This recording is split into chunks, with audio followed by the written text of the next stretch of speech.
வீரப்பனை எப்படி இப்ப புடிங்கி போய் நேருக்கு நின்று சுட்டு விட்டாரா விஜயகுமார்? தொலைச்சிருப்பான். சின்னத்தாளுக்கு காசை கொடுத்து மோர்ல வேஸ்த வச்சு கொண்டு விட்டான்டா. ஆங்கில படம் தோத்து போகும்டா. என் தம்பி பாலமல்லி சொன்னான் பாரு, மோர்ல மோர் வருது, மோரை குடிக்கிறாங்க பிள்ளைங்க, குடிச்சிட்டு அந்த ஓடையில போய் கையை கழிட்டு வரும்னு போறாங்க.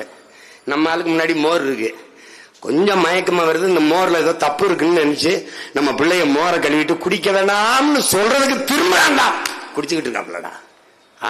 படம் கூட தோத்து போயிரும்டா. இறந்து போயிட்டாரா, இறந்து போயிட்டாரு விஷத்தை குடிச்சு.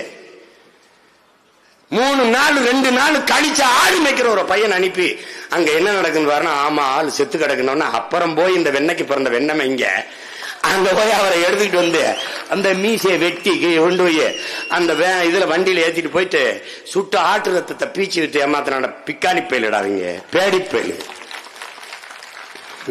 விஜயகுமார் மொட்டை அடிச்சாப்படா அன்னைக்கு. நான் ஒரே ஒரு மகன் தான்டா கேட்டேன், நாங்கெல்லாம் எங்க அப்பன் செத்ததுக்கு தான் மொட்டை அடிப்போம், நீ மொட்டை அடிக்கிறிய?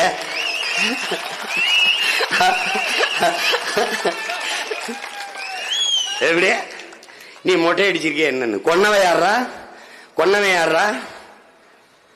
இன்னைக்கு சொல்லுமாடா அதிமுக எங்க ஆட்சியில தான் வீரப்பனை கொன்ன சொல்றா பாப்போம், ஒருத்தன் சொல்லிடுறா பாப்போம். ஏன்னா அன்னைக்கு சீமா இல்ல, அவனுக்கு ஒரு புள்ள இப்படி வருவான்னு நீ நினைக்கல, எவனுமே நினைக்கலையே. தமிழ்னு ஒருத்தன் பேசிட்டு வருவான்னு எவன நினைச்சானடா? இந்த இடத்துல நான் இவ்வளவு உறுதியா நிப்பேன்னு யாராவது நினைச்சியா? ஏன் நானே நினைக்கல. அப்ப யாரு நினைச்சிருக்கா? ஓ நிப்பாண்டா அப்படின்னு நினைச்சது யாரு? என் தலைவன் பிரபாகரன். அவன் நிப்பாங்க.